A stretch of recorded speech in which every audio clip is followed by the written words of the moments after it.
Kvoid harabonim, ge'enim, bal yirechet, anovim. Yeah, I mean you. I also mean you guys. And above all, I want to thank, on behalf of us all, the relentless and indefatigable Rabbi Shlomo Greenwald.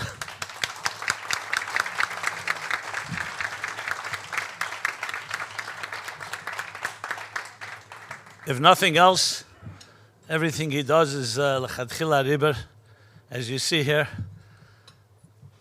We'll soon see what dignitaries walk into the room. So Rabbi Shlomo, especially l'kovet ha'teira, take upon himself, basically single-handedly, but then, of course, inspires everyone else, whether through guilt or through inspiration. And here we are. So yeshakayach to you. Where is he? Is he here somewhere? Oh, okay. L'chaim, l'chaim.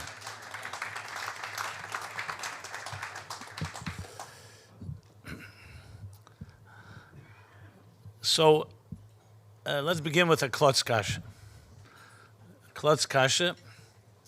Why do we learn Meseches Sotah in preparation to Matan Torah? I mean, there's a Meseches Shavuos. Actually, some have the custom to learn that. So fine, yes, it fits 49 days, the 49 days of the Sfira. Though, as we know, there's actually 48 dafim, but the Rebbe explains the Sharblat is counted as well. I'm not sure what the minhag ha'elam is. Do they learn the first day the Sharblat? But that's just a circumstantial connection. There has to be a teichendike connection. So among them, all the Mesechtes of Shas, probably Meseches Sotah is the one the Rebbe spoke about most.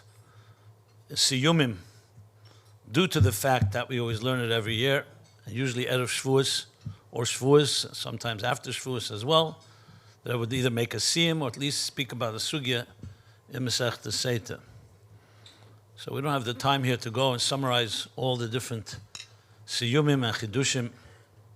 I'm sure the speakers this evening will be quoting different things. Let me just share a most relevant and powerful connection that the Rebbe makes between Sotah and Matan Torah. As I said, they seem to be completely antithetical. If anything, Matan Torah is Yem Chasanoseh, Zeh Matan Torah. Sotah, even if the woman ends up being completely exonerated, but it's still even the Havamin is the opposite of Yem Chasanoseh. So why would we connect the two? So we know the word Sotah itself has several meanings. Rashi brings them in Chumash, Pashik Noseh.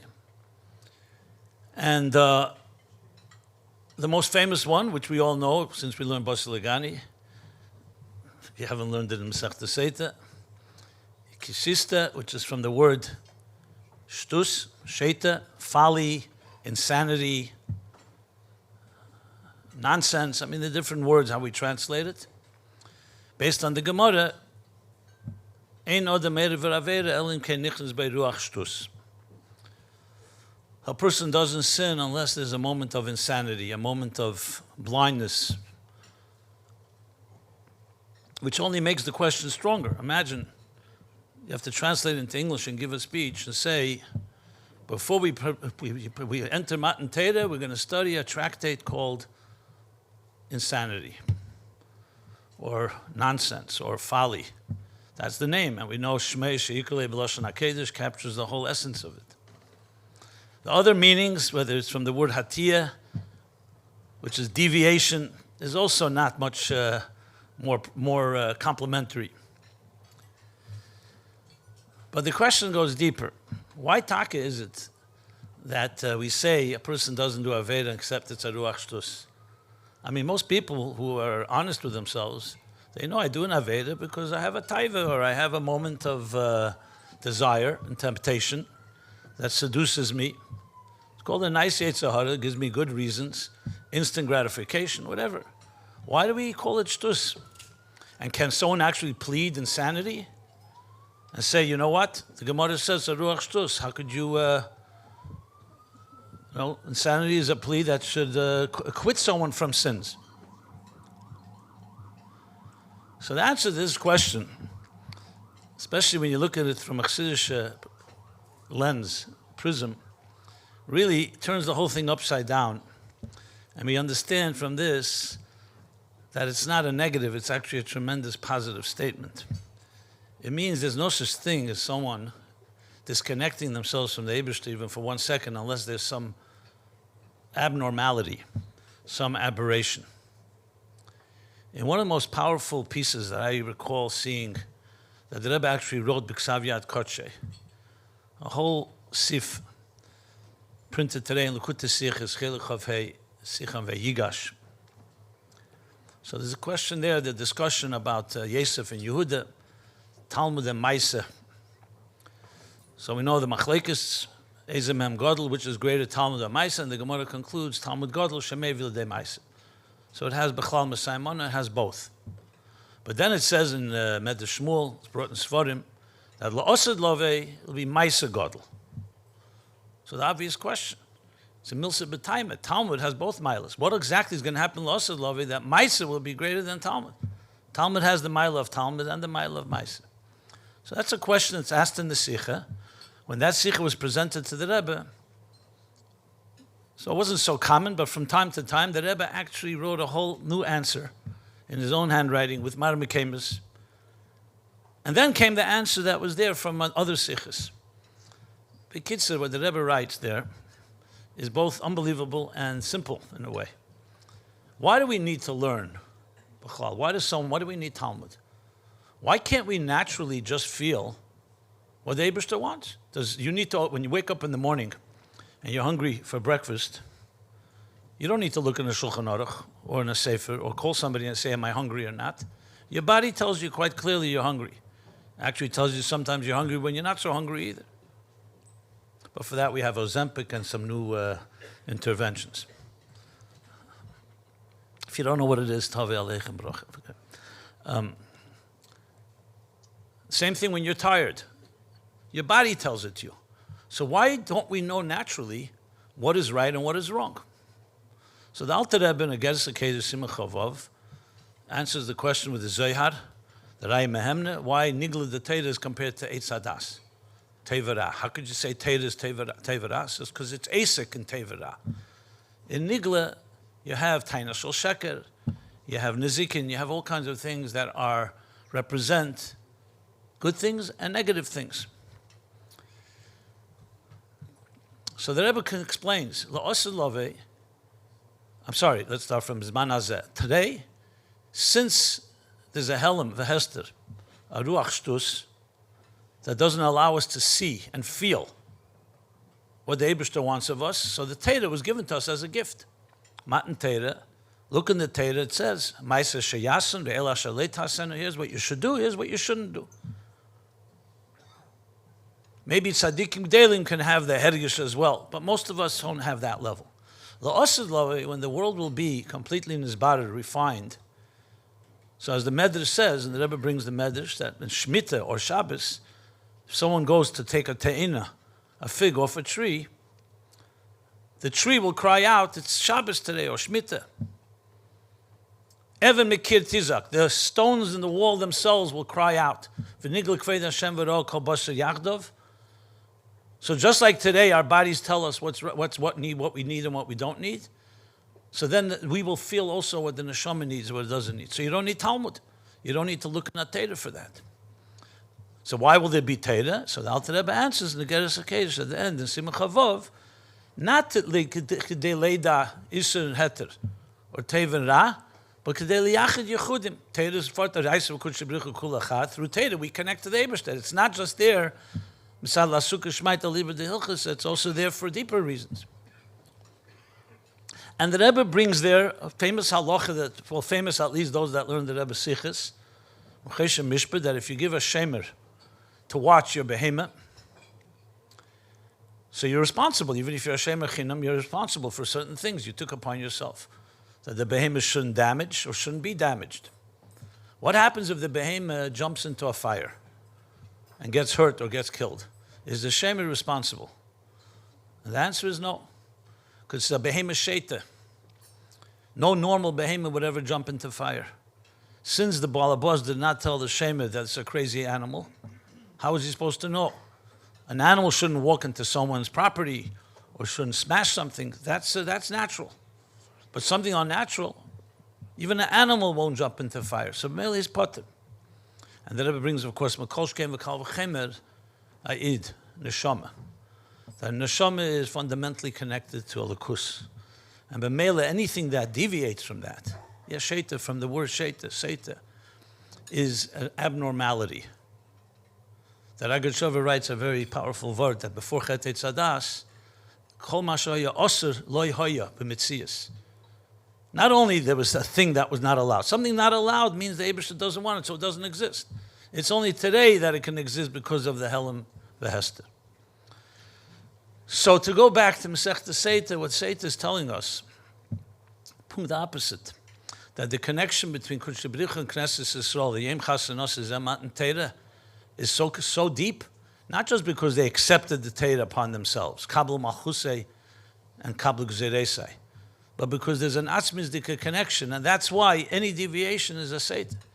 So if you think of it, it turns over the whole idea. It's not coming to tell us in a way how bad, it's coming to tell us how deep the connection is. So anything that's a little off is already blindness, it's insanity. It's not just your Baal Taiva. There's some craziness in it. And that's why, to prepare for Matan Torah, what better way is like to preempt any negative thing is to understand how deep that connection is. And of course, the kavanah should be lafrusha misura, not that chas v'sholem, that it should be so deep that it shouldn't ever happen because that connection is so profound. And we come to the end of the Masechta, you see, Take, what does it talk about? Ikvus of the Mashiach, as Rab Shlomo was Messiah earlier. Talks about all the Yeridus Haderis, which again you can take to mean, again, everything is negative. But we all know that Ikvus and Mashiach is also the generation that Moshe Rabbeinu was Onov Mepnei Kol Adam, Asher Al Adama. He was the greatest Onov. Why? Because this generation has no Giluyim, but there's Mesiras Nefesh. When a Jew tries, Eisesenu Lereinu. Chutzpah Yazga, the Rebbe turns around and says that also has a Maila. The chutzpah of the young generation, Pnei Skenim Yalbinu, Na'arim Pnei Skenim Yalbinu, the chutzpah to defy the status quo of Golus and create a spiritual revolution. So with Achsidish Shalok, the whole Masechta Sotah turns into actually an expression of the deepest connection possible between the Eden and the Eibishter, which is what Matan Torah is all about. And finally, everyone knows the Vort. When you learn the Masechta and it says all the negative things about Ikvus and Mashiach, so then the Gemara is Messiah, which everyone takes to mean, after all these negative things, at least to Messiah and B'Teiv, that we have nothing to rely on but the Eibishter. Comes the Friedrich Rebbe and says that that's also part of the klolos, that's also part of the problems. That Eden will say, we can't do anything, we'll throw up our hands in the air and say, Mi ani, ma ani, what am I? So Chassidus, the Friedrich Rebbe, and the Rebbe especially, we all know the Sikha Tut Alzus Kent, which was not just in a vacuum. It began already Yudshvat Tovshin Yud Aleph. That shouldn't deceive ourselves into thinking that the Rebbe is going to do the work for us. We have to do our Aveda. The Rebbe uses actually the word the Eigen Shtus, the Lu'umazeh. Every person has their Shtus, the Lu'umazeh. And they have to transform it to Shtus, the Kedusha. It's not Ein Lonu Lishon Al Avinu Shebashmayim. Obviously, we pray to Hashem. Obviously, we need to say Yaita the Shmaya and the Brachas. But the Brachas are given to us, as the Rebbe once told someone who wrote to the Rebbe, for an Eitzah, the Rebbe said, Katzasi didim evinim. So he wrote back to the Rebbe, he wants the Rebbe's Eitzah, he doesn't want you didim evinim. So the Rebbe answered him, Vas ardir, az ich al emferen durch didim evinim. Why you mind that I'll answer you through you didim evinim? So we shouldn't think just because it's Kayach Atzmei that it's completely Kayach Atzmei. It's working through us. But there's something we need to do. And that's really the last marching orders that the Rebbe gave us. And obviously, there's still something we haven't done. Maybe this Siyum will be that last straw. The Eibishter should help us and bless us all. That we should transform the Sotah, the Shtuz, the L'umazet, the Shtuz, the Kedusha, which is L'maylam Tam V'das, Hes Chadas, with the Gula Amitis V'Ashlema, and recognize that the Yetzer Hara and all the negative things is not just wrong, it's just Hepech HaTeva V'Id. That's the ultimate message. And when you know that, then it's not just a matter of self-control, but it also demonstrates the Lashon of Tanya, the Ava Atzmis, the Ava Mesoteres that is there, an essential level between us and the Eibishter. And Yehim Chasanos is Matan Torah is built in also the immunity that when there will be a Chet Egel, which was essentially the idea of a Sotah, there would come afterwards, Shivrei B'tzidei would be Yom Kippur, Luchas Shniyos, the ultimate culmination of Matan Torah. Chasanos is Matan Torah. So maybe we zeichen the Rebbe's words after everything we've gone through in Kol HaKitzin and all the challenges and all the Aveda, the millions and billions of mitzvahs, and now another 49 dafim with all the simcha and achdus of Chassidim, as we literally the night before Shavuos, the night was a night the Rebbe would always farbring. I'm sure the Rebbe is farbringing in some way, hopefully being channeled through us. So l'chaim to you all, brothers, Chassidim, may we march into Matan Torah, b'simcha, b'pnimis, ki'ishach, b'lev achad, together with the achdus that Torah brings, and we should finally be zeichet to Maisa Gadol, and Torah should only lead us to deeper and deeper yichudim. L'chaim, l'chaim.